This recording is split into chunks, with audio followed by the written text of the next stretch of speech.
ইন্নামা ইউরিদুল্লাহু লিইয়ুযহিবা আনকুমুর রিজসা আহলাল বাইতি ওয়া ইউতাহহিরাকুম তাতহীরা। এই আয়াতটি আমাদের ওয়াইজ বক্তাগণ সব সময় পড়ে থাকেন। আপনারা অনেকেই এর মর্মার্থ বুঝতে পারছেন যে আল্লাহ পাক সুবহানাহু ওয়া তাআলা আরশে আজিম থেকে ঘোষণা দিচ্ছেন আমার নবীর আহলে বাইত রাসূল তারা পবিত্র। আলহামদুলিল্লাহ। আহলে বাইত রাসূল বলতে আমাদের কেউ কেউ এত সংক্ষেপ করে ফেলেছে যে যেন এর বাইরে আর কোনো আহলে বাইত রাসূল নাই। আমি গত বছর এই মাহফিলে বলেছিলাম আহলে বাইত রাসূল কারা। সর্বশেষ শেখ আকবর মহিউদ্দিন ইবনে আরবি রাহমাতুল্লাহ আলাইহির অভিমত হলো কিয়ামত পর্যন্ত আওলাদ রাসূলগণ আহলে বাইত রাসূলের অন্তর্ভুক্ত। সুবহানাল্লাহ। আপনি আহলে বাইত রাসূল কাকে বুঝাচ্ছেন? নবী পরিবারের সদস্য। আল্লাহ প্রথমে বলছেন হে নবীর স্ত্রীগণ, ইয়া নিসা আন-নবী লাস্তুন্না কাআহাদিম মিনান নিসা, তোমরা অন্য মহিলাদের মতো নন, তোমাদের মর্যাদা তোমাদের শান ভিন্নতর। সহিহ মুসলিম শরীফের রওয়ায়াতের মধ্যে যে আয়াত নিয়ে আমাদের অঙ্গনে বাড়াবাড়ি হয়, যে হাদিস নিয়ে বাড়াবাড়ি হয়, সেই হাদিসের শেষ ভাগে আহলে বাইত রাসূল কারা? আমার নবী পরিবারের সদস্যবৃন্দ সকলেই আহলে বাইত রাসূল। আমার রসুলের বিবিগণ, আমার রসুলের চাচা হযরতে আব্বাস রাদিয়াল্লাহু আনহুর পরিবারবর্গ, মাওলা আলী শের খুদা রাদিয়াল্লাহু আনহুর পরিবারবর্গ, তার ভাই হযরতে জাফর তৈয়ার রাদিয়াল্লাহু আনহুর পরিবারবর্গ, তার ভাই হযরতে আকিল রাদিয়াল্লাহু আনহুর, যার কথা বারবার এখানে আলোচনা হয়, মুসলিম ইবনে আকিল রাদিয়াল্লাহু আনহু, হযরতে আকিল রাদিয়াল্লাহু আনহু মাওলা আলী রাদিয়াল্লাহু আনহুর আপন ভাই, আওলাদে আকিল, বনে হাশেম। এইভাবে আহলে বাইত রাসূলের একটা পরিচিতি আছে।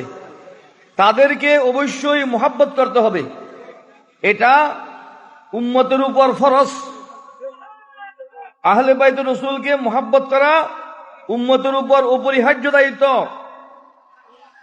কিন্তু এমন করবেন না বাবার মান রক্ষা করতে গিয়ে মায়ের গালে হাত তুলবেন না, মায়ের মান রক্ষা করতে গিয়ে বাবার গালে হাত তুলবেন না, বাবার চাচার মধ্যে বিবাদ হলে আপনি পক্ষ নেবেন না, যেহেতু দুজনই আপনার মুরব্বী, ঠিক কিনা? সেটাকে বলে আদব, সেটাকে বলে আমার পূর্ববর্তী বক্তা বলেছেন বিনয়ী হওয়া, আদব দেখানো। আদব আমরা আমাদের মতো করে শিখতে পারবো না। আদব শিখার জন্য আমাদের কাছে মডেল আছে, রোডম্যাপ আছে, স্রোতধারা আছে। আমরা যেন আমাদের মতো করে আদব না দেখাই। রাসূল পাক সাল্লাল্লাহু আলাইহি ওয়াসাল্লামের বিষয়ে এটা সর্বোচ্চ বিষয়। আমি গত বছর এই মাহফিলে বলেছিলাম, ডাক্তার শাহবুজুর রহমতুল্লাহ আলাইহি এখানে আসতে পারেননি, ওই বারান্দায় বসেছিলেন। আমি ওনাকে নিয়ে দেখিয়েছিলাম বেলায়েতে মুতলাকা, ওনার আব্বাজানের লিখিত কিতাব। সেখানে লিখেছেন আমি যার মাওলা ব্র্যাকেটে প্রেমাস্পদ, আলী তার মাওলা। ওসিয়ে গৌসুল আজম রহমতুল্লাহ আলাইহি যে অনুবাদ করেছেন, সেই অনুবাদ হযরতে শেখ আব্দুল্লাহ মুহাদ্দিস দেহলভী রহমতুল্লাহ আলাইহি থেকে শুরু করে সমস্ত মুহাদ্দিসিনে কেরাম এই অনুবাদ করেছেন। কিন্তু আমরা এর ব্যতিক্রম অনুবাদ করি, সেটা গলত। সেখানে অ্যাক্সিডেন্ট হবার আশঙ্কা শতভাগ। রাসূল পাক সাল্লাল্লাহু আলাইহি ওয়াসাল্লাম মাওলা আলী শের খুদা রাদিয়াল্লাহু আনহু, খাতুনে জান্নাত ফাতিমাতুজ জাহরা রাদিয়াল্লাহু আনহা, ইমামে আলী মাকাম সৈয়দনা হযরত ইমাম হাসান মুজতবা রাদিয়াল্লাহু আনহু, ইমামে আলী মাকাম সৈয়দনা হযরতে ইমাম হুসাইন শহীদ দস্ত কারবালা রাদিয়াল্লাহু আনহু, এই 5 জনকে বলে পঞ্চতনে পাক। এই পঞ্চতনে পাক থেকে আমাদের কিছু শিকার আছে। আমরা তো অতিভক্তি সুরের লক্ষণ যেভাবে বলা হয়, সেই অতিভক্তিতে অনেকে আমরা বিপদগামী। সেই বিপদগামী যেন না হয় সেটা লক্ষ্য রাখবেন। মাওলা আলী হায়দারে কাররার ফাতেহে খাইবার শের খোদা আলী মুর্তদা রাদিয়াল্লাহু তাআলা আনহুর বিষয়ে আলোচনা হয়। একেবারে আলোচনা হয় না আমাদের কারবালার অনুষ্ঠানগুলোতে। একজন ইমামের কথা, তিনি হলেন হযরতে ইমাম হাসানে মুজতবা রাদিয়াল্লাহু তাআলা আনহুর আলোচনা হয় না। আপনারা কেউ স্বীকার করবেন? বলেন না হুজুর। যদি সৈয়দ হয় মাইজবান্ডার দরবারের গৌসুল আজম মাইজবান্ডারি, যে দ্বারায় সৈয়দ ইমাম হাসানে মুজতবা রাদিয়াল্লাহু তাআলা আনহু, ইমাম হুসাইন রাদিয়াল্লাহু তাআলা আনহু উভয়েরই আওলাদ। সৈয়দ সাহেব বাগদাদ হুজুর সৈয়দনা গৌসুল রাদিয়াল্লাহু তাআলা আনহু, গৌসুল আজম মাইজবান্ডারি রাহমাতুল্লাহ আলাইহি, বাবাজান কেবলা মাইজবান্ডারি রাহমাতুল্লাহ আলাইহি, এরা সকলেই ইমাম হাসান এবং ইমাম হুসাইন রাদিয়াল্লাহু তাআলা আনহুর বংশধর। ইমাম হাসান রাদিয়াল্লাহু তাআলা আলোচনা হয় না। কেন হয় না? আমরা কারবালার আবেগে সেদিকে ঝুঁকে যাই, দাবিত হই। কারবালার আবেগ থাকা সেটা ইমানেরই দাবি, ঠিক কথা। কিন্তু ইমাম হাসান রাদিয়াল্লাহু তাআলা আনহুর কথা আলোচনা আমরা করি না। খাতুনে জান্নাত ফাতেমাতুজ জাহরা রাদিয়াল্লাহু তাআলা আলোচনাও তেমন বেশি করি না। 15ই রমাদান হিজরি তৃতীয়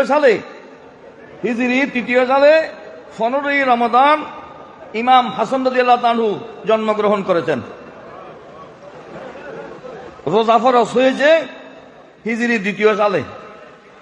তাহলে 3য় সালে কি রোজা চলছে? রমজানের রোজা চলছে। যেদিন ইমাম হাসান রাদিয়াল্লাহু তাআলা আনহু দুনিয়াতে তশরিফ এনেছেন, সেদিনও খাতুনে জান্নাত ফাতেমাতুজ জাহরা রাদিয়াল্লাহু তাআলা রোজা রেখেছেন, নামাজ পড়েছেন। সুবহানাল্লাহ। কি বুঝলেন? খাতুনে জান্নাত ফাতেমাতুজ জাহরা রাদিয়াল্লাহু তাআলা দুনিয়ার অন্য মহিলাদের মতো নন। আমাদের মা জাতিরা সন্তান প্রসবের পর কিছুদিন কি নামাজ পড়তে পারে না, রোজা রাখতে পারে না, ঠিক কিনা? আপনাদের বাড়িতে কোনো পারে? একমাত্র ব্যক্তি, একমাত্র মহিলা আমার রসুলের কলিজার টুকরা খাতুনে জান্নাত ফাতেমাতুজ জাহরা রাদিয়াল্লাহু তাআলা আনহা যেদিন ইমাম হাসানে মুজতবা রাদিয়াল্লাহু তাআলা আনহুকে প্রসব করেছেন, সেদিনও রোজা রেখেছেন, সেদিনও নামাজ পড়েছেন। সুবহানাল্লাহ। উম্মুল মুমিনিন হযরতে উম্মে সালমা রাদিয়াল্লাহু তাআলা আনহা আমার রসুলকে গিয়ে আরজ করলেন, ইয়া রাসূলুল্লাহ, আজকে না হাসান দুনিয়াতে তশরিফ এনেছেন? বলেন হ্যাঁ, আজকেই তো হাসান দুনিয়াতে আসলেন। তো ফাতেমা তো রোজা ভাঙে নাই, ফাতেমা তো নামাজ পড়তেছে। সুবহানাল্লাহ। সুবহানাল্লাহ বলবেন না? কালকে বলবেন বাড়িতে গিয়া। আজকে সন্তান হয়েছে, আজকে উনি রোজা, আজকে ওনার নামাজ জারি আছে। সুবহানাল্লাহ। আল্লাহর প্রিয় রাসূল সাল্লাল্লাহু আলাইহি ওয়াসাল্লাম বললেন, না তো, অন্য মহিলাদের যেসব হয় সেগুলো ফাতেমার নাই। সুবহানাল্লাহ। ফাতেমা পবিত্র, ফাতেমা পবিত্র। ইমাম হাসানে মুজতবা রাদিয়াল্লাহু আনহুর দুনিয়াতে জন্মগ্রহণ করার পর 6 মাস এক দিনে ইমাম হুসাইন রাদিয়াল্লাহু আনহু দুনিয়াতে তশরিফ এনেছেন। সুবহানাল্লাহ। 6 মাসের মধ্যে বাচ্চা হয়? 6 মাসের বাচ্চা হয় না, 6 মাসের বাচ্চা বাঁচে না। এগুলোকে কিতাবের ভাষায় সেক্তা বলে, আর আমাদের গ্রাম্য ভাষায় আদিন্না বলে। আদিন্না মানে এখনো দিন মাস পুরাইনি, আগাম হয়ে গেছে, এইসব সন্তান বাঁচে না। কিন্তু ইমাম হুসাইন রাদিয়াল্লাহু আনহু দুনিয়াতে জীবিত ছিলেন, ঠিক কিনা? কয়দিন পরে হয়েছে? বড় ভাইয়ের 6 মাস 1 দিন পর। আল্লাহর প্রিয় রাসূল সাল্লাল্লাহু আলাইহি ওয়াসাল্লামের পরিবারের আহলে বাইতুর রাসূলের যে শান, এটা আমাদের এই মাথা দিয়ে, এই বিবেক দিয়ে বোঝা সম্ভব নয়। অতএব তাদের আচরণ বিধি থেকে আমরা যেন বুঝে নেই। আল্লাহর প্রিয় রাসূল সাল্লাল্লাহু আলাইহি ওয়াসাল্লাম ইমাম হাসান রাদিয়াল্লাহু তাআলাকে কাঁধে নিয়ে খেলছেন, নাতি কাঁদে নেয় না। একই ঘটনা ইমাম হুসাইন রাদিয়াল্লাহু তাআলার ব্যাপারেও আছে। জনৈক সাহাবী বললেন, কত যে উত্তম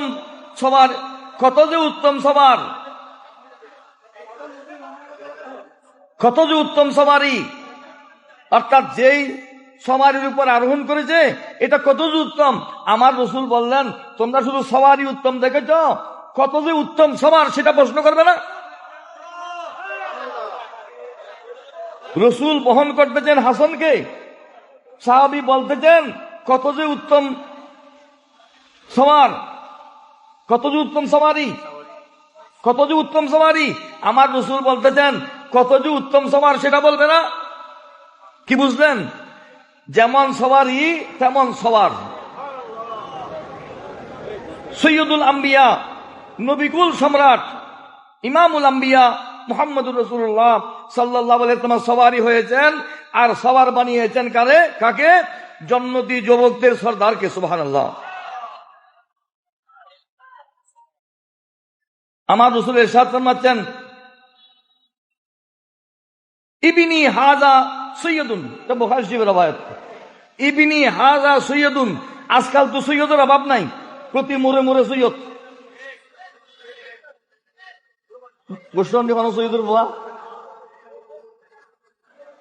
সৈয়দ উপাধিকে দিয়েছেন, আওলাদ রসুলকে সৈয়দ উপাধি দিয়েছেন আমার রাসূল। ইবনি হাযা সৈয়দুন লাআল্লাল্লাহ আন ইউসলাহা বিহি বাইনা ফিয়াতাইন মিনাল মুসলিমিন। আমার এই কোথায় বলতেছেন? আমার রাসূল খুতবার জন্য মিম্বরে উঠেছেন, এখনো খুতবা শুরু করেননি, মিম্বরে বসা আছেন। এমন সময় ইমাম হাসানে মুজতবা রাদিয়াল্লাহু তাআলা আমার রাসূলের কোলে গিয়ে বসেছেন। তাহলে ছোট না? ছোট নাতিরা বসে। আমার এই সন্তান এটা সর্দার। আমি আশা করি আমার এই সন্তানের মাধ্যমে মুসলমান দুই দলের মধ্যে একটা সন্ধি আল্লাহ পাক বাস্তবায়ন করবেন। সুবহানাল্লাহ। লাআল্লাল্লাহ ইউসলিহা বিহি বাইনা ফিয়াতাইনি মিনাল মুসলিমিন। উভয় দলকে মুসলমান বলতেছেন আমার রাসূল। উভয় দলকে কি মুসলমান বলতেছেন? উভয় দলকে, এক দল ইমাম হাসানের দল, আরেক দল হযরতে আমিরে মুআবিয়া রাদিয়াল্লাহু তাআলার দল। দুই দলের মধ্যে ইমাম হাসান রাদিয়াল্লাহু তাআলার মাধ্যমে সন্ধি হয়েছিল। সেই সন্ধিতে চুক্তি ছিল। এখন আমি ইসলামের খলিফা, আমরা চার খলিফা বলি, চার খলিফা না পাঁচ খলিফা। আমার রাসূল ইরশাদ করেছেন, আমার পর 30 বছর খেলাফত থাকবে।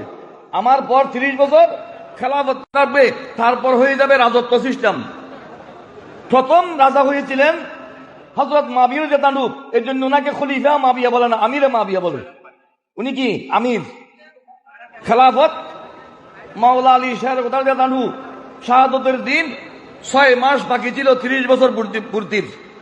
6 মাস পূরণ হয়নি। সেই 6 মাস ইমাম হাসান রাদিয়াল্লাহু আনহু খেলাফতের দায়িত্ব পালন করেছিলেন। তিনি হলেন ইসলামের 5ম খলিফা। তিনি দায়িত্ব দিয়ে গেলেন। চুক্তি হলো, হে মুআবিয়া, আপনি যখন ইন্তেকাল করবেন খেলাফতের দায়িত্ব আমাকে বুঝিয়ে দেবেন। সেখানে ইমাম হুসাইন রাদিয়াল্লাহু আনহুকে দেওয়ার কথা ছিল না। সেই চুক্তির মধ্যে ছিল হযরতে হাসান রাদিয়াল্লাহু আনহুর কাছে ক্ষমতা হস্তান্তর করা। 2 নম্বর,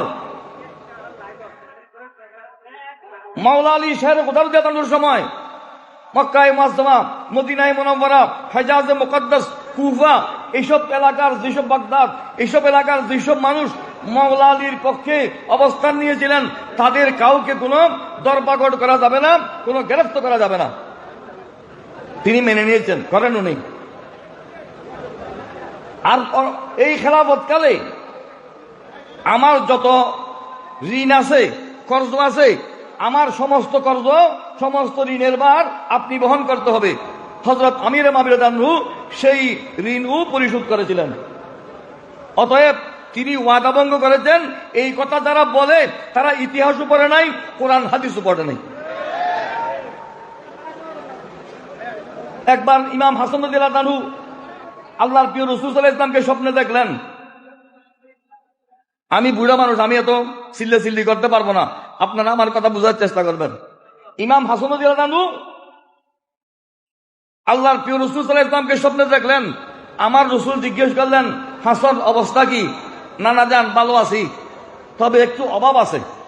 ভালো আছি তবে কি একটু অভাব আছে। আমার রাসূল ইমাম হাসান মুজতবা রাদিয়াল্লাহু আনহুকে একটা দোয়া শিখিয়ে দিলেন। আল্লাহুম্মা আকযি ফি কলবি রাজাকা ওয়াক্তা রাজাই আম্মান সিওয়াকা হাত্তা লা আরজু আহাদান গায়রাকা। লম্বা দোয়া, আমি পড়ছি না, কেউ জানতে চাইলে আমার থেকে টেলিফোনে জেনে নেবেন। এই দোয়া এক সপ্তাহ পড়ার পর হযরত মুআবিয়া রাদিয়াল্লাহু আনহু ইমাম হাসান রাদিয়াল্লাহু আনহুর জন্য 1.5 লক্ষ দিরহাম হাদিয়া পাঠিয়েছেন। সুবহানাল্লাহ। কত টাকা? টাকা নয়, দিরহাম। তখনকার দিরহাম রৌপ্য মুদ্রা, চাঁদি 1.5 লক্ষ ভরি চাঁদি পরিমাণ সেই অর্থ হাদিয়া পাঠিয়েছেন। সুবহানাল্লাহ। কি বুঝলেন? আমির মাবির রাদিয়াল্লাহু আনহুর খেলাফত ইমাম হাসান রাদিয়াল্লাহু আনহু থেকে। এটা খেলাফত নয়, এটার নাম এমারত, এই জন্য ওনাকে আমির বলা হয়। হযরত হাসান রাদিয়াল্লাহু আনহু হযরত মুআবিয়া রাদিয়াল্লাহু আনহুর হাদিয়া কবুল করেছেন। হাদিয়া গ্রহণ করেছেন কিনা? করেছেন। 1.5 লক্ষ দিরহাম। আমির মুআবিয়া রাদিয়াল্লাহু আনহুর দরবারে একবার কুরাইশ এবং আরবের বিভিন্ন গুরুত্বপূর্ণ গোত্রের লোকজন উপস্থিত ছিলেন। হযরত মুআবিয়া রাদিয়াল্লাহু আনহু জিজ্ঞেস করলেন, এই মজলিসের মধ্যে নানা নানি, বাবা মা, চাচা ফুফু, খালা মামু ইত্যাদির দিক দিয়ে সবচেয়ে উত্তম ব্যক্তিকে? হযরতে মালিক ইবনে আজলান রাদিয়াল্লাহু আনহু দাঁড়িয়ে বললেন, হুজুর, এই মজলিসের মধ্যে এই হাসানে মুজতবা উনি সবচেয়ে উত্তম ব্যক্তি। সুবহানাল্লাহ। আমির মুআবিয়া রাদিয়াল্লাহু আনহু সেটা মেনে নিয়েছিলেন। তারপর বললেন, কেমনে উত্তম বলেন তো দেখি? বলে, ওনার বাবা শেরে খুদা আলী মুর্তজা রাদিয়াল্লাহু তাআলা আনহু, ওনার মা খাতুনে জান্নাত ফাতেমাতুজ জাহরা রাদিয়াল্লাহু তাআলা, ওনার নানা ইমামুল আম্বিয়া সৈয়দুল মুরসালিন মুহাম্মদুর রাসূলুল্লাহ সাল্লাল্লাহু আলাইহি ওয়াসাল্লাম, ওনার নানি খদিজাতুল কুবরা রাদিয়াল্লাহু তাআলা আনহা, ওনার খালা হযরত রুকিয়া বিনতে রাসূলুল্লাহ, হযরত যায়েনব বিনতে রাসূলুল্লাহ, উম্মে কুলসুম বিনতে রাসূলুল্লাহ। সুবহানাল্লাহ। আমার রাসূলের বেটিগণ, কন্যাগণ, হাসানের কি খালা। হাসানের খালু কে? হাসানের খালু হযরতে ওসমান ইবনে আফফান রাদিয়াল্লাহু তাআলা আনহু। সুবহানাল্লাহ। হযরতে রুকিয়া এবং হযরতে যায়েনব দুইজনকে, হযরতে রুকিয়া এবং উম্মে কুলসুম দুইজনকে উনি শাদী করেছেন। এবং ওনার মামু হলেন আমার রাসূলের পুত্রগণ, হযরতে ইমাম কাসেম, ইমাম আব্দুল্লাহ, ইব্রাহিম রাদিয়াল্লাহু তাআলা আনহু, এগুলো হলো ইমাম হাসানের নানা। এইভাবে আহলে বাইত রাসূলের শ্রেষ্ঠত্ব তিনি মেনেছিলেন। আমাদের দেশে আজকাল কিছু লোক বের হয়েছে, আমি মুআবিয়াকে মানি না, তুমি মানলে না মানলে কি আসে যায়?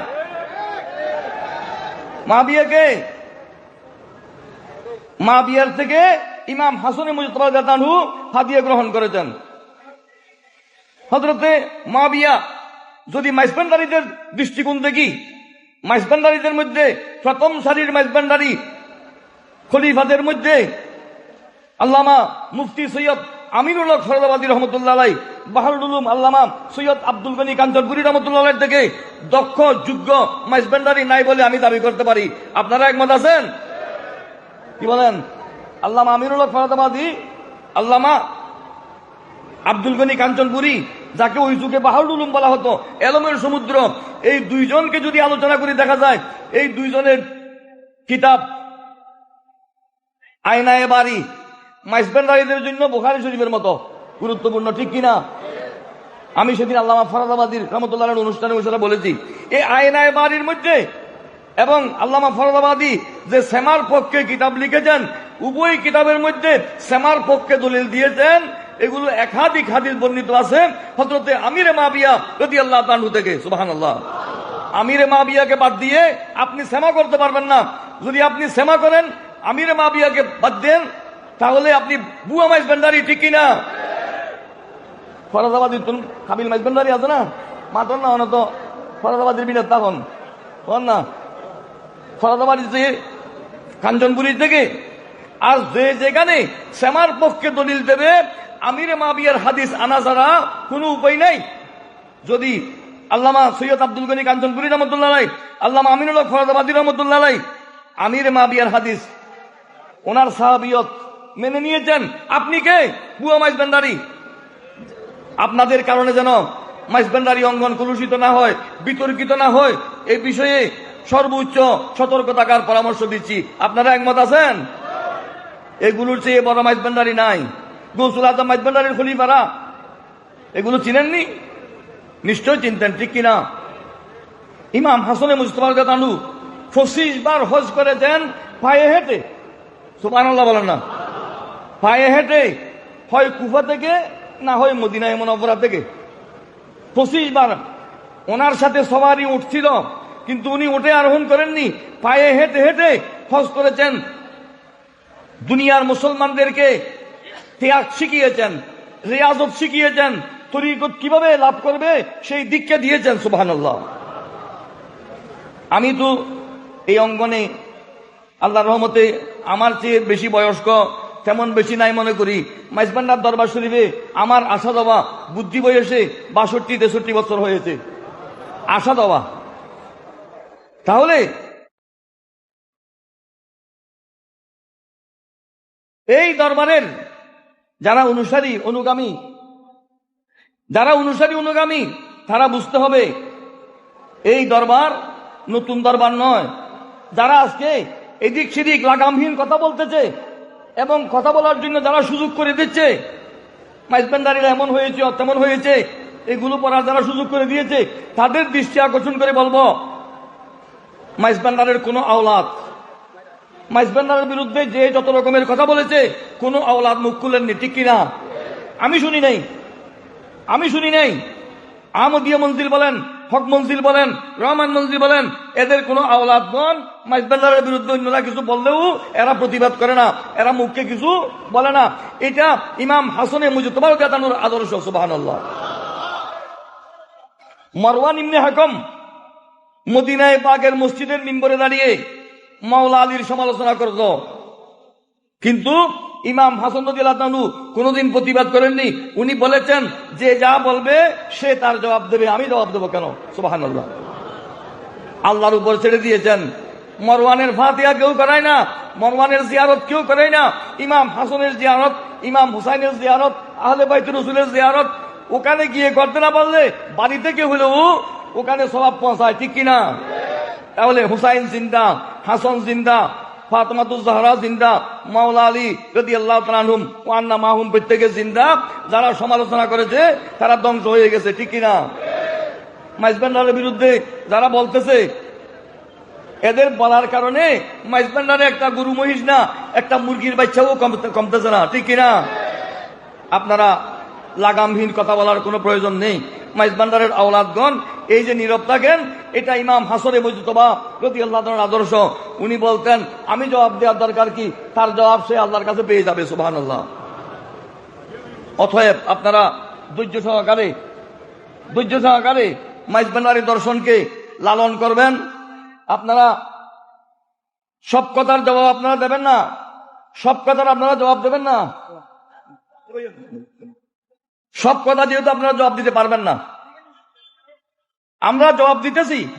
এটা আওলাদদের পক্ষে নয়, এটা গৌসুল আজম মাইজবান্ডারির পক্ষে, বাবাজান কেবলার মাইজবান্ডারির পক্ষ থেকে জবাব দিতেছি। সুবহানাল্লাহ।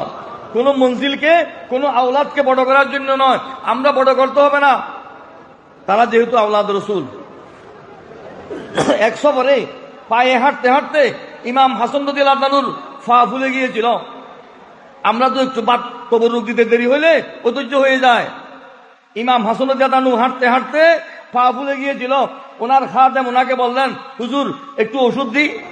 বলে ওষুধ দিও না, সামনে মঞ্জিলে গেলে সেখানে একজনের কাছে ওষুধ আছে, সেই ওষুধ দিলে ঠিক হয়ে যাবে। সুবহানাল্লাহ। ওষুধ কোথায়, মঞ্জিল কোথায়, ব্যক্তিকে কেউ জানে না। ইমাম হাসান রাদিয়াল্লাহু আনহু একটা মঞ্জিলে গিয়ে পৌঁছলেন, ওই লোকটা সেখানে এসে পৌঁছলেন, বলেন ওই বলছিলাম না একজনের কাছে ওষুধ আছে, ওই লোকটা ওইটা। সুবহানাল্লাহ। কার কাছে ওষুধ আছে? ইমাম হাসানের বেলায়েতের রাডারের মধ্যে সেটা স্পষ্ট আছে। সুবহানাল্লাহ। ওনার থেকে ওষুধ আনতে গেলেন, তেল। উনি বললেন তেল কার জন্য? বলে ইমাম হাসানের জন্য। ইমাম হাসানের জন্য যদি হয় আমি টাকা নেব না, মূল্য নেব না, আমাকে ওনার কাছে নিয়ে যান, আমি ওনার গোলাম, আমি ওনার খেদমতে যাব। সুবহানাল্লাহ। ওনার কাছে গেলেন, বললেন হুজুর আমি তো আপনার গোলাম, আমি আপনার থেকে তেলের মূল্য নিতে পারবো না, তবে আমার স্ত্রী প্রসব সম্ভাবা, অর্থাৎ আমার স্ত্রীর সন্তান হবে, আপনি হুজুর একটু দোয়া করেন আমার স্ত্রী যেন একটা সুস্থ সবল সন্তান প্রসব করেন। ইমাম হাসান রাদিয়াল্লাহু আনহু বললেন যাও, তুমি যেরকম চাচ্ছ সেরকম সন্তান হবে। সুবহানাল্লাহ। আহলে বাইত রাসূলের জবান যা বলেছেন বাস্তবেই সেই রকম সন্তান হয়েছে। সুবহানাল্লাহ। এভাবে আহলে বাইত রাসূলের জবান থেকে যেটা বের হয় সেটা হয়ে যায়। মাইজবান্ডারের আওলাদগণ কাউকে ফু দেয় না, তাবিজ দেয় না, চোখে দেখলেই হয়ে যায়। সুবহানাল্লাহ। এটা হযরতে শাহ মুনাইম পাক বাস সিদ্দিকে জামানের ফয়জ বরকত উনি বলছেন তাওয়াজ্জু বিল আইন, চোখে দেখলেই হয়ে যাবে। সুবহানাল্লাহ। মাইজবান্ডারের আওলাদগণ ওরা তাবিজ দেন না, তাবিজ দেয়, তাবিজ দিলে এত তাবিজ দেখতে পারবে ওরা?